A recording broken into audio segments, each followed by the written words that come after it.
umbral para el cual se descarga el nódulo sinusal. Está preguntando acá cuál es el potencial umbral que hay que llegar para poder generar un potencial de acción, ¿correcto? El potencial de membrana de reposo, si preguntaba del nódulo, sería de menos 55, ¿correcto? Pero el umbral de excitación del nódulo sinusal es de menos 40, ¿correcto? De menos 55 hay que llegar a menos 40 para poder generar un potencial de acción. Correcto, acá dice cuál es el potencial de membrana del nivel umbral para que se descargue el nódulo sinusal o para que se genere un potencial de acción, dicho en otras palabras. Y el potencial, el nivel umbral al cual hay que llegar es a menos 40. Partimos de menos 55, correcto, que es el potencial de membrana de reposo del nódulo sinusal, correcto, pero al nivel que hay que llegar es a menos 40. A partir de acá se realiza la descarga, se realiza la descarga de este nódulo, la generación del potencial de acción, correcto. Entonces, menos 40 milivoltios. ¿Estamos de acuerdo hasta ahí?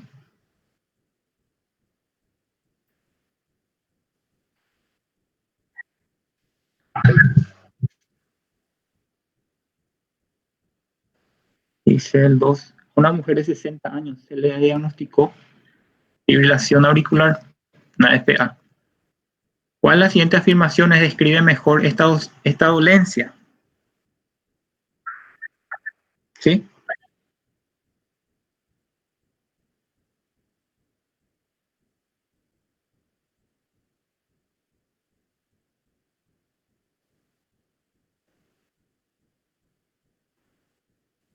¿Cuál es el intervalo QT normal? ¿Cuál es el intervalo QT normal que nosotros manejamos?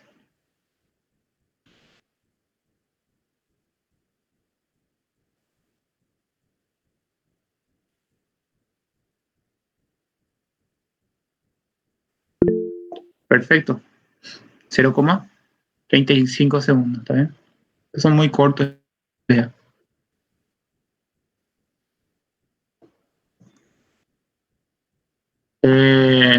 Pueden basarse también en el caso clínico para el parcial, ¿está bien?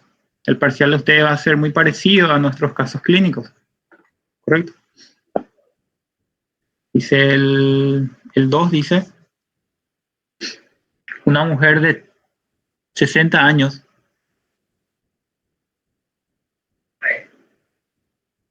se le diagnosticó una FA. ¿Cuál de las siguientes afirmaciones describe mejor esta dolencia? Perdón. Una persona, correcto, con una FA va a tener una frecuencia. ¿Qué tipo hace su frecuencia? Es una frecuencia rápida, correcto, una frecuencia aumentada. Una persona con una fibrilación auricular va a tener una frecuencia auricular rápida y a su vez va a ser irregular. La FA es una frecuencia rápida e irregular, ¿se acuerdan? Las ondas P no existen, ¿se acuerdan? Son llamadas ondas F, parecen dientes de serrucho, ¿se acuerdan?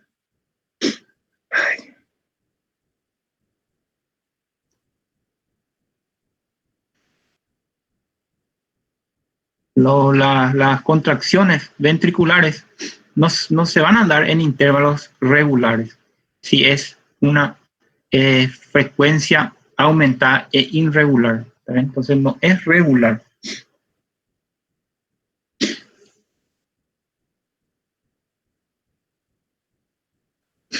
Las ondas QKS no existen, ¿está bien? Entonces acá la respuesta va a ser la frecuencia ventricular de contracción es de 140 latidos por minuto, está aumentada.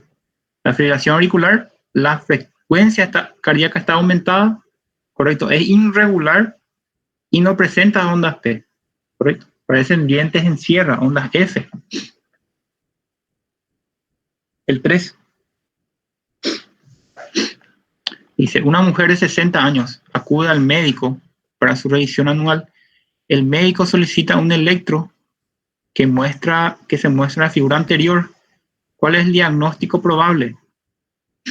Con la imagen.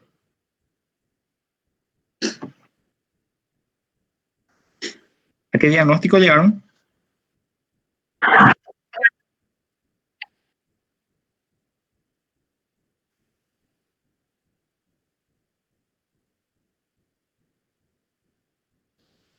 Correcto. Si ustedes se fijan acá, no van a ver esta parte, no van a ver ondas P. Correcto. Y el bloqueo de primer, segundo y tercer grado tiene onda P. La taquicardia también tiene onda P. Pero acá no existe onda P. Parece serrucho acá. Correcto. Irregular nomás, ¿está bien? Es irregular de conductancia 2,1 más o menos, ¿está bien? Es una FA. Correcto. Fibrilación auricular, diente en serrucho, onda F. No tienen onda P. Acá no se ve onda P. Entonces, respuesta FA, letra F.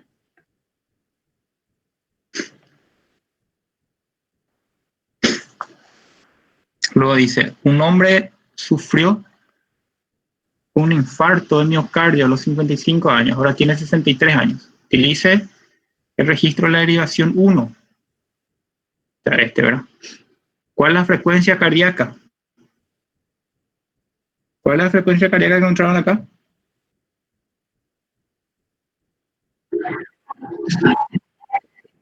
150. ¿Cómo hicieron?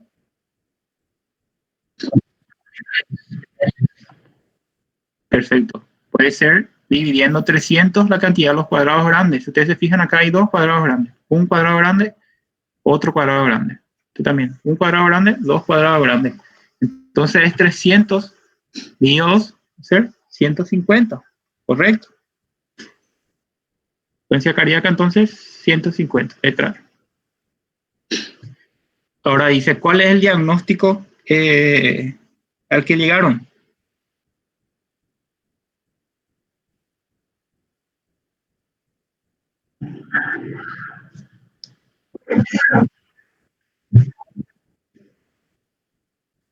Perfecto.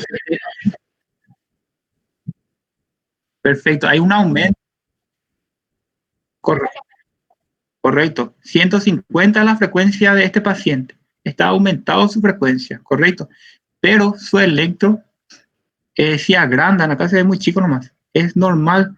Todas las ondas P conducen. Está bien. Si ustedes cuentan los intervalos, acá también son normales. Caen en el rango. Todos los intervalos que ustedes cuentan van a ver que cae en el rango. Está bien. No hay supra ST, infra ST. Correcto, las ondas P conducen QRS, un QRS está precedido de una onda P, la duración es normal, ¿está bien? Entonces es una taquicardia sinusal. Taquicardia porque está aumentado la frecuencia cardíaca. Sinusal está normal, ¿está bien? Entonces la respuesta va a ser letra A, taquicardia sinusal.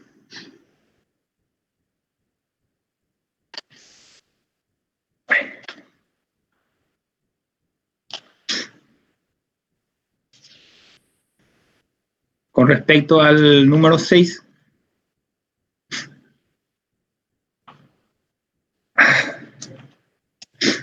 el número 6 dice, mientras participas en un laboratorio de fisiología cardiovascular, un estudiante de medicina aísla la arteria carótida de un animal proximal a la bifurcación carotidia y estrecha parcialmente la arteria, lo que vimos hoy, estrecha parcialmente la arteria con un nudo, o sea, ata la arteria y estrecha, disminuye el flujo de pasaje de sangre. Entonces, ¿qué conjunto de cambios esperarías encontrar a la constricción de la arteria carótida? ¿Cuáles son los cambios que vamos a encontrar? ¿Qué creen?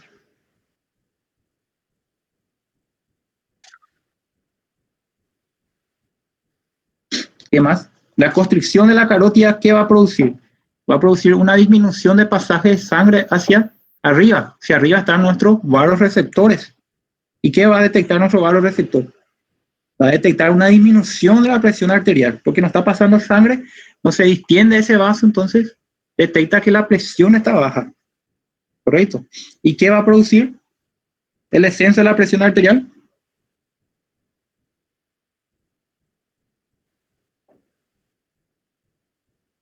Se va a activar el centro vasomotor, correcto, para poder aumentar nuestro eh, aumentar la presión arterial de nuevo, ¿está bien? La frecuencia cardíaca va a estar aumentada, correcto. La actividad simpática va a estar aumentada y la resistencia vascular periférica total va a estar aumentada. ¿Por qué?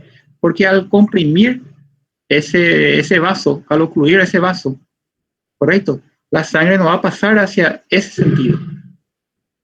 Entonces se va a detener. ¿Sí?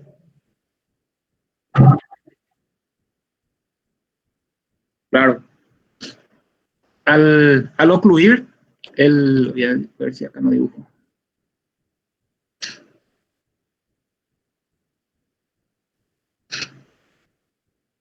Tenemos nuestro vaso así, se va a bifurcar en la carótida común interna y externa.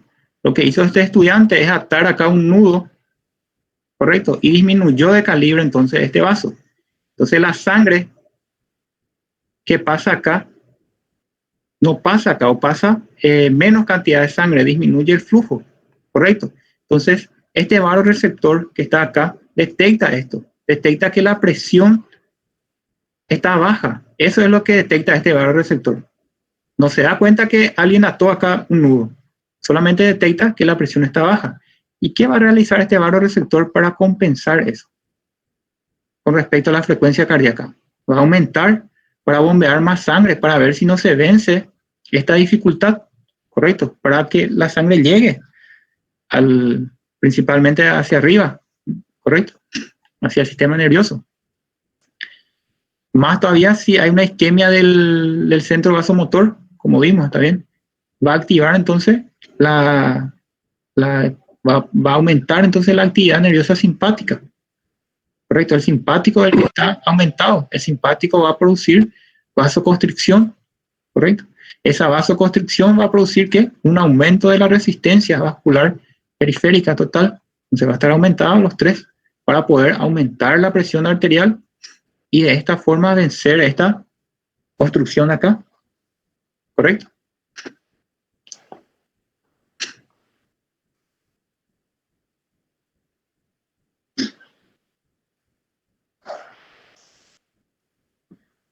Dice, el siguiente dice, una mujer de 28 años en buen estado de salud se levanta, lo mismo que hoy ya dimos, ¿está bien?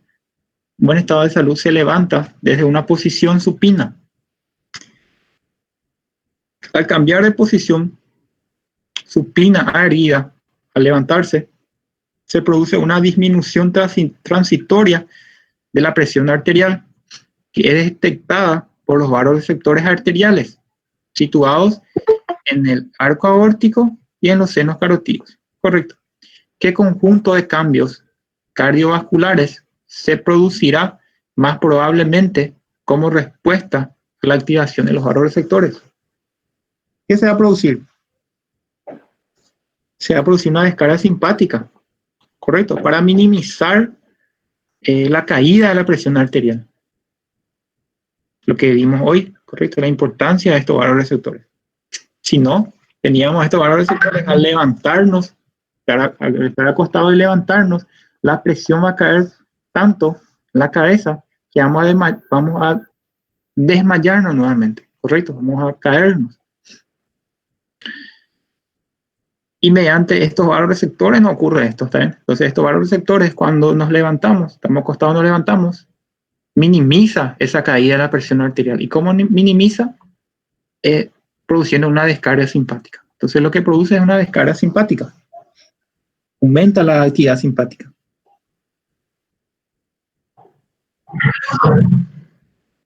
¿Sí?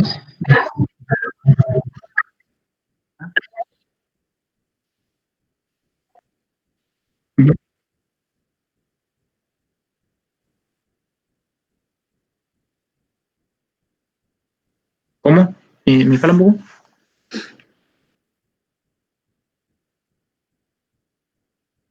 Sí.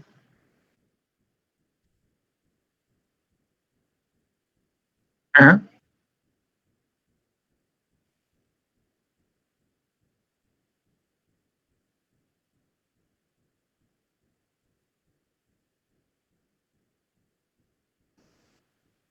No, aquí la pregunta es, ¿qué cambios cardiovasculares se produce como respuesta cuando se activan los barroreceptores? Y la activación de los barroreceptores es cuando la mujer levanta, va a detectar esa caída de presión, ¿está bien? Y para responder a esa caída de presión, va a aumentar la actividad simpática. Y este aumento de la actividad simpática va a producir todo lo que ustedes ya saben. Elevación de la frecuencia cardíaca, aumenta la fuerza, la contracción del músculo cardíaco, produce también constricción de las venas, aumentando el retorno venoso, produce constricción de las arteriolas para aumentar la resistencia vascular periférica. Correcto. Todo esto para aumentar nuevamente la presión arterial, para minimizar, para que no sea muy abrupto la caída. Correcto. Profesor,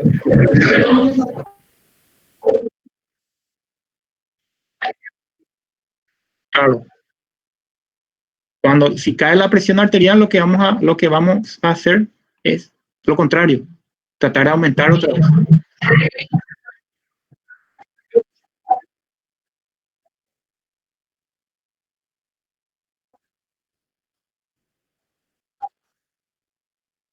Perfecto.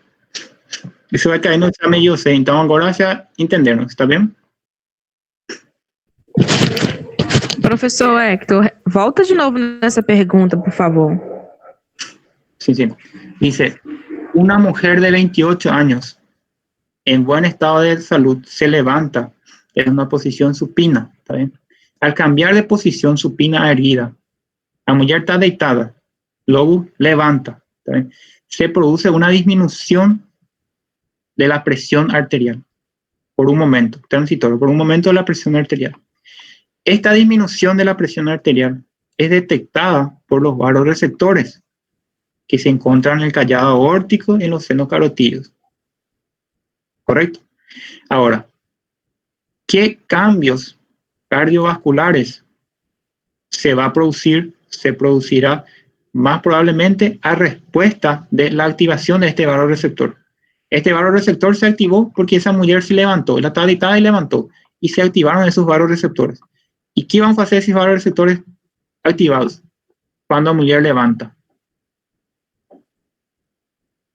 va a producir una descarga simpática. ¿Por qué? Porque al levantarte la presión cae. ¿Correcto? Y si la presión cae, tenemos que hacer mecanismo compensador para levantar nuevamente la presión. O si no, íbamos a desmayarnos, tal vez no íbamos a poder levantarnos de estar acostados de forma rápida. No íbamos a poder pararnos. ¿Correcto? Porque la presión iba a ser tan baja y íbamos a desplomarnos, íbamos a desmayarnos, ¿correcto? Entonces lo que hace la activación de estos vasoreceptores, en este caso, es producir una descarga simpática. Y esta descarga simpática va a producir todo lo que vimos, ¿está bien? Aumento de la frecuencia cardíaca, aumento de la fuerza de contracción del músculo cardíaco, contracción de las venas para aumentar el retorno venoso, por ese modo aumentar la presión arterial, también produce vasoconstricción de las arteriolas, también de este modo aumenta la resistencia vascular periférica y aumenta también la presión arterial. ¿Correcto? A ver un poco si no tengo acá.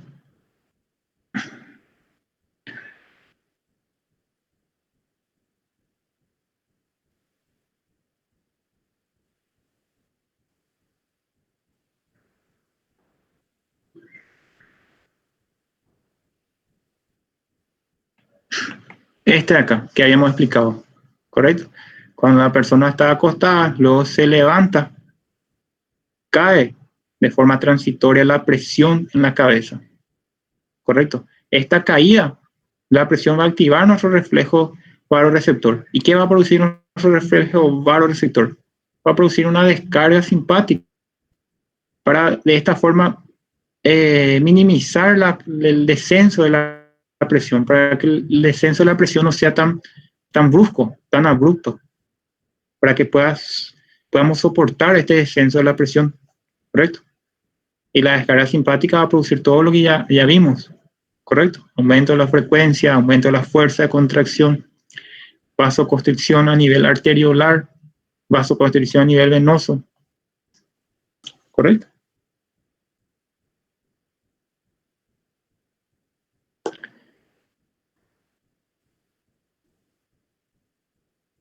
Ahora dice el 8. Se administra un inhibidor de la enzima convertidora de angiotensina a un hombre de 55 años con antecedentes de 20 años de hipertensión. El fármaco redujo su presión arterial e incrementó los niveles plasmáticos de renina y bradicininina. ¿Qué mecanismo explica mejor el descenso de la presión arterial? ¿Qué es lo que produce el AINE que vimos hoy?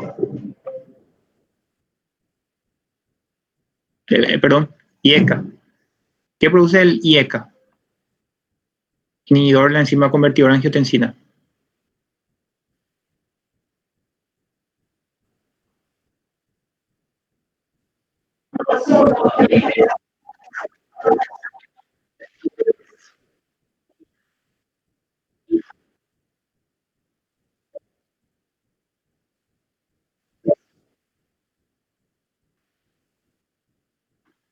Correcto está. Ustedes se fijan acá. Correctísimo.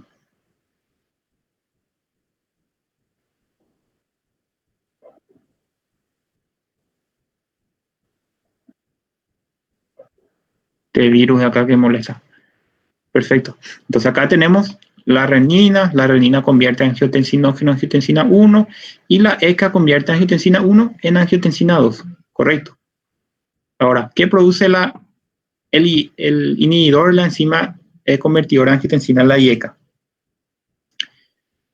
La IECA va a inhibirle a esta enzima, a la ECA, correcto. Entonces no se va a producir angiotensina 2. El paso de angiotensina 1 a angiotensina 2 va a estar bloqueado. Entonces, perfecto la respuesta, ¿está bien? Va a disminuir entonces, ¿qué? La formación de angiotensina 2, no se va a formar angiotensina 2. Correcto, cuando le damos un IECA a nuestro paciente. Y si no se forma angiotensina 2, va a disminuir nuestra presión arterial, que es lo que estamos queriendo con nuestro paciente. ¿Correcto?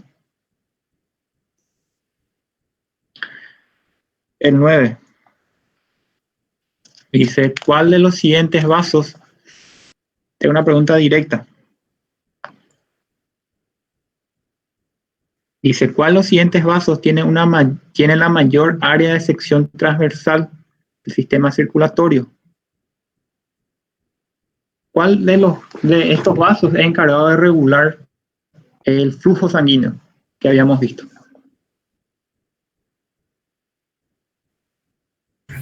Vena cava. No, el flujo sanguíneo. Las venas son reservorio. El flujo sanguíneo tiene que regular.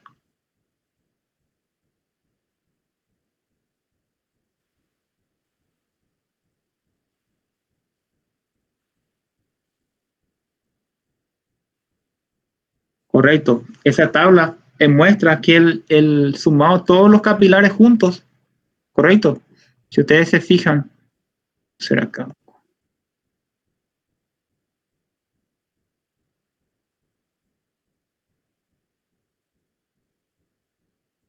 Si ustedes se fijan, si vamos a tener la cava, tenemos solamente una vena cava inferior y una vena cava superior.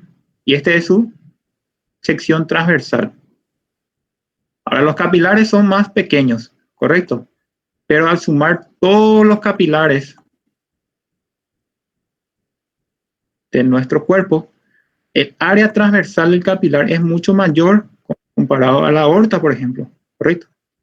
Por ese motivo es que los capilares regulan el flujo sanguíneo, correcto. Entonces los capilares son encargados de regular el flujo sanguíneo por tener justamente la mayor área transversal del sistema circulatorio, correcto.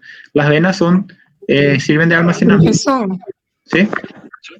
o responsável por regular o fluxo sanguíneo não eram as arteriolas, por causa do esfíncter pré-capilar, e o capilar não era responsável por fazer o intercâmbio de nutrientes?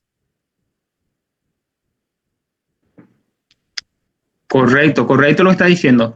Me estaba confundiendo, está bien. Pido disculpas. El flujo sanguíneo está regulado. Así lo que da gusto cuando ustedes me corrigen. A veces estamos pensando a otro lado y decimos algo que no corresponde. Entonces me gusta que estén estudiando, que me estén corrigiendo, ¿está bien? Estaba pensando a otro lado, está bien. El flujo sanguíneo entonces es regulado por las arteriolas, las metaarteriolas y los esfínteres precapilares, correcto. Los capilares son encargados del intercambio gaseoso, como justamente hoy estábamos viendo eso, ¿está bien? Perfecto. Las venas encargadas ¿cuál es la función de las venas? Reservatório. Reservorio, perfecto. Capilar, entonces, intercambio gaseoso mediante sus paredes delgadas, ¿está bien? Su membrana especializada, correcto. Las pequeñas arterias son las encargadas de la regulación del flujo, correcto. Las pequeñas arterias, las que son las arteriolas, las metaarteriolas, correcto. Está el esfínter precapilar. Excelente está. Muchísimas gracias por no dejarme estar hablando de forma equivocada. Perfecto, me gusta.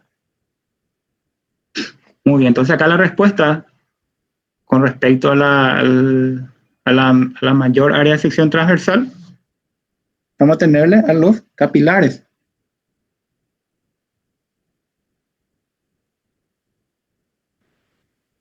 Las venas y las vénulas van a tener también un área transversal aumentado, ¿está bien?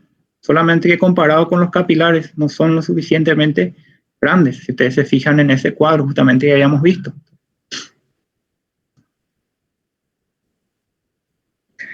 Pero muy importante también su área transversal, justamente por la función de almacenamiento que tienen estas estructuras.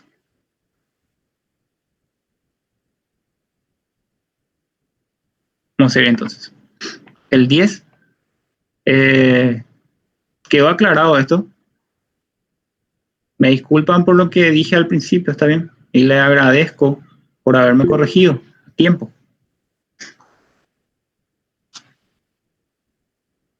El 10 dice, ¿en cuál de los siguientes valores sería de esperar un aumento en una persona 2 semanas después de incremento de sodio?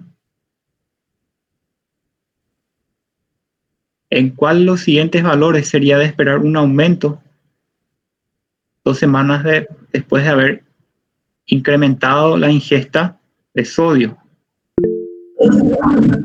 Si aumentamos la ingesta de sodio,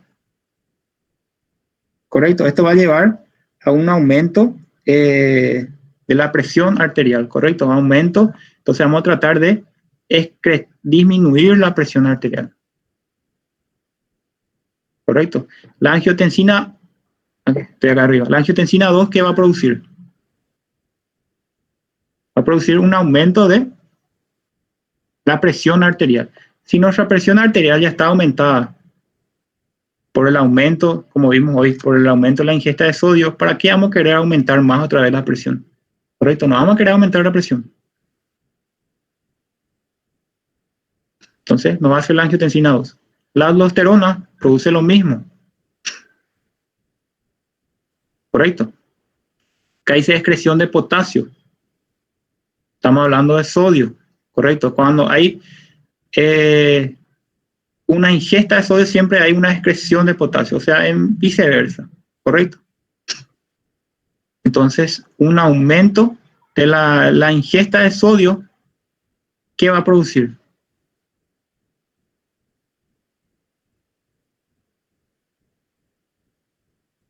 El cuerpo va a tratar de incrementar la excreción de sodio, ¿correcto?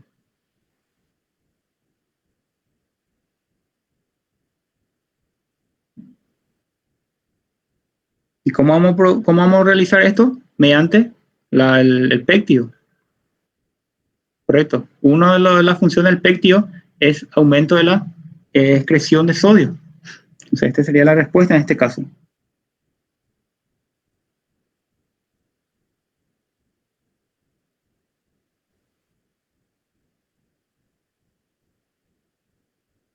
Profesor, ¿Sí? ¿no sería entonces la respuesta C también no sería cierta? Porque la pregunta es, ¿cuáles de los valores sería de esperar un aumento en un incremento de ingestión de sodio? Entonces aumentará la excreción de potasio también, ¿no?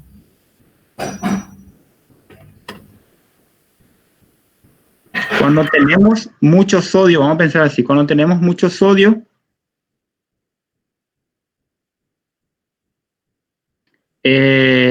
y cuando tenemos mucho sodio,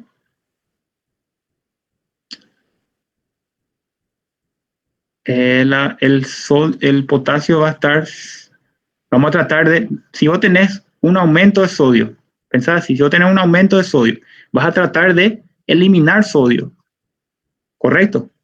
Cuando vos eliminás sodio, vos absorbés potasio a nivel renal, vos no excretás potasio, ¿correcto? Porque vos tenés un aumento de sodio.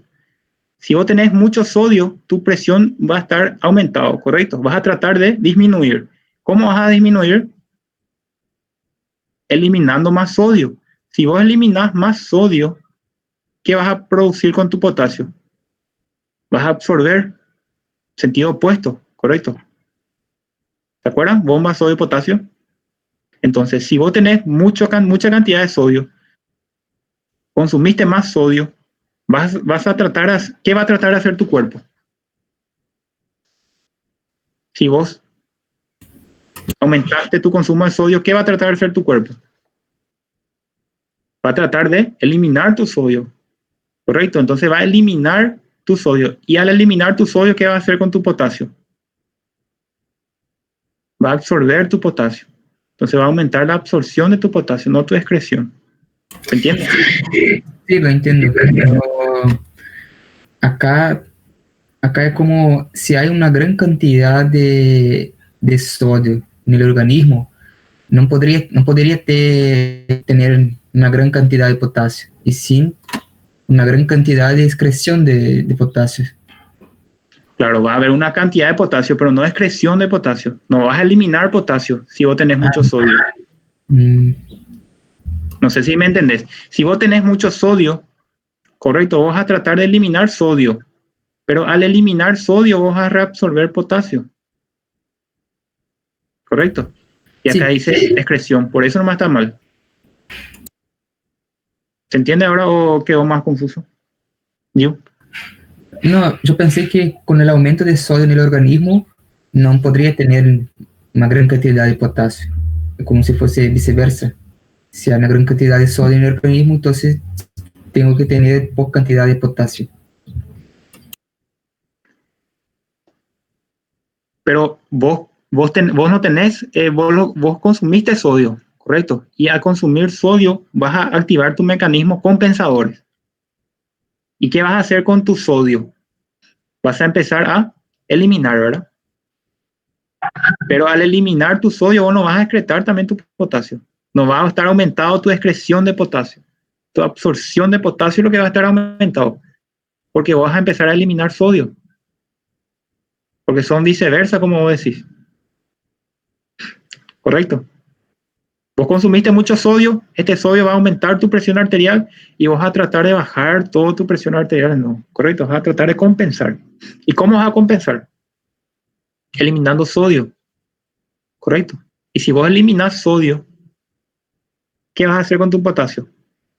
Vas a absorber, entonces vas a aumentar tu absorción de potasio, a la vez que aumentas tu eliminación de sodio. No sé si ahora me entendés o te quedó peor. No, está bien. Creo ¿Se que entiende? sí. O decime nomás si pensás diferente. Tranquilo, entiendo.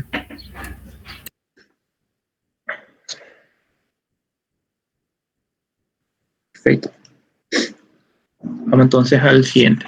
¿En cuál de las siguientes sustancias un descenso de su producción provocará muy probablemente una hipertensión crónica?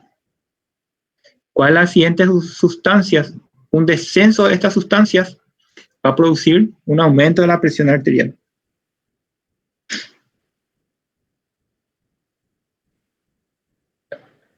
La angiotensina 2, el tromboxano y la aldosterona son vasos constrictores, ¿correcto? El óxido nítrico es un vasodilatador, ¿correcto? Estas tres sustancias son vasos constrictoras que vimos en la clase pasada. Este es un vasodilatador. Vamos a partir de ahí. Ahora, si desciende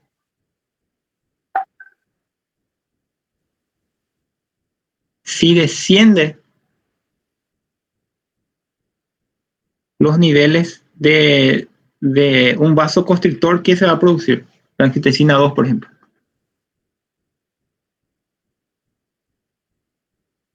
¿Qué va a pasar si disminuye los niveles de angiotensina 2?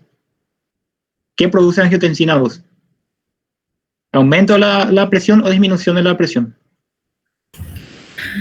Va a disminuir la presión arterial con el Claro. descenso de la angiotensina. Perfecto. La angiotensina 2, su función es aumentar la presión arterial. Y si hay un descenso de la angiotensina 2, va a disminuir la presión arterial. Y lo mismo ocurre con estos tres, porque son vasoconstrictores. Correcto. Y acá dice la pregunta, dice, ¿cuál de estas sustancias que están acá, un descenso, o sea, si disminuye, va a producir una hipertensión? Correcto. Estos tres, si disminuyen, van a disminuir la presión arterial, porque ellos causan aumento de la presión arterial. Sin embargo, el óxido nítrico, que es un vasodilatador, si disminuye el vasodilatador, ¿qué va a producirse? Una predominancia de los vasoconstrictores. Entonces, va a producirse la hipertensión. El descenso del óxido nítrico va a producir la hipertensión. Perfecto. Ahora el último, el 12 dice, ¿qué parte de la circulación tiene mayor distensibilidad? ¿Cuáles de los vasos son más distensibles? ¿Cuáles de los vasos sirven justamente de, ¿cómo se dice?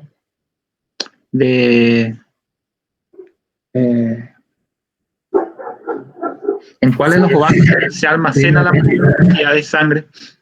Justamente por su distensibilidad. Las venas, perfecto. Las venas son muy distendibles, correcto. Son de paredes delgadas, pero muy distendibles. Por eso sirven de almacén para la sangre. Se almacena la sangre en las venas. Bueno, 64% aproximadamente de la sangre se almacena en las venas. Tiene una distendibilidad aumentada. Es 3 veces más distendible que las arterias. La compliancia de las venas por medio de eso es 24 veces mayor. ¿Se acuerdan la clase pasada? Entonces acá, venas. Y eso sería el cuarto caso clínico. Hasta acá entonces, la parte de cardio y la parte circulatoria. Le voy a pasar ahora la parte renal para que vayan fijándose. Si hay algún pensamiento diferente al mío, digan nomás, está bien, no hay ningún problema. Vamos a tratar de aprender juntos, está bien. Me gustó mucho que me habían corregido acá arriba, está bien, porque ya estaba hablando de otra cosa, sin darme cuenta. Perfecto. Y lo mismo de esto. Me gustó mucho discutir con ustedes, ¿está bien? Ahora, si piensan diferente, me dicen nomás, está bien, no hay ningún problema y vamos a tratar de siempre llegar a algo. Lo importante es que quieran eso, está bien, ese interés, está bien, que pregunten, que discutan, está bien. Perfecto, entonces la clase de hoy. Profesor, Sí, sí. solo para reforzar la número 7, la respuesta. Yo puse así. Entonces, los barroreceptores detectan la caída de presión, descargan la actividad simpática hacia el centro motor.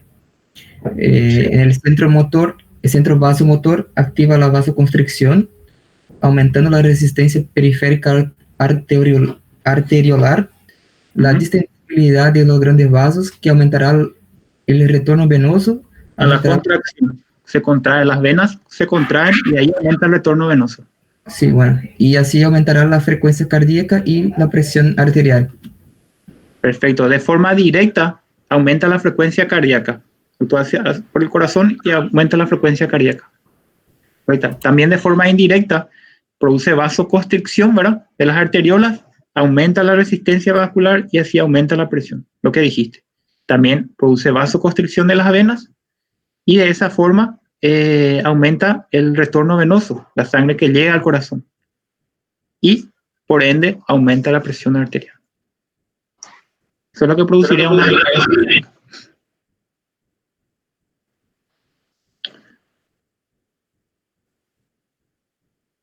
¿Está perfecto, Yu?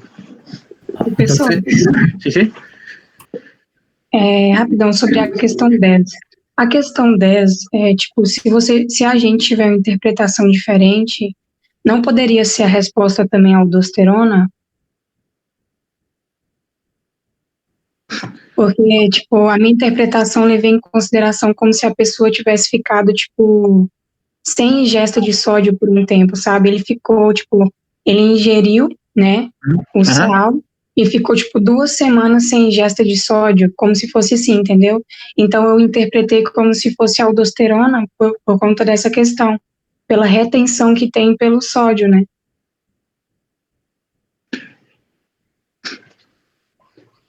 Mas pensa un poquito aquí conmigo. Dice, ¿cuál de esos valores decide aquí? Sería de esperar, esperaríamos que esté aumentado. ¿En qué caso?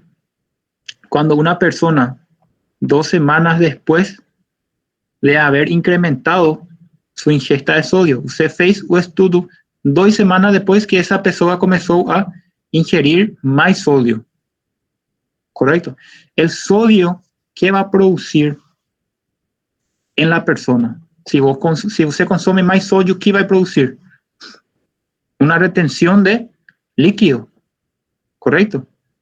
Va a tener más retención de líquido. Correcto. ¿Y la aldosterona qué produce? Retención de líquido. Si vos ya tenés aumentada tu retención de líquido, no vas a querer aumentar más tu retención de líquido. Correcto. La ingesta aumentada de sodio va a aumentar, para dejar más claro, va a aumentar nuestra presión arterial. Correcto. Si nuestra presión arterial está aumentado, ¿qué vamos a tratar de hacer? Vamos a tratar de bajar nuestra presión arterial. Correcto. Y si está aumentado la aldosterona, ¿va a bajar o va a aumentar la presión arterial? Si la aldosterona está aumentada, también va a aumentar la presión arterial. Y si vos ya tenés aumentada tu presión arterial, ¿para qué vas a querer aumentar más tu presión arterial? Tenés que hacer lo opuesto para compensar. No potenciar el aumento de tu presión. Correcto, porque la angiotensina y la aldosterona producen lo mismo. Compreendo. Então esse incremento de sal da pessoa seria consumo alto de sal, né? Sí. Aquí falta una coma, nomás una vírgula. ¿En cuál de los siguientes valores sería de esperar ¿En cuál de esos valores sería de esperar? un aumento en una persona 2 semanas después de que él la incrementó a ingesta de sodio. O sea, ¿cuál de esos valores va a aumentar depois de ela ter aumentada a sua ingesta de sódio? Só que 2 semanas depois você fez a medição. Tá certo? Entendi, obrigada. Perfeito.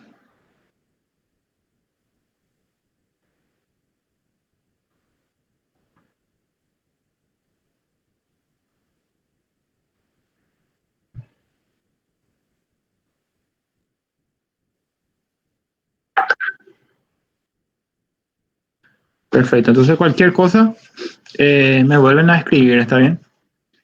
Y cerramos acá la clase de hoy, ¿correcto?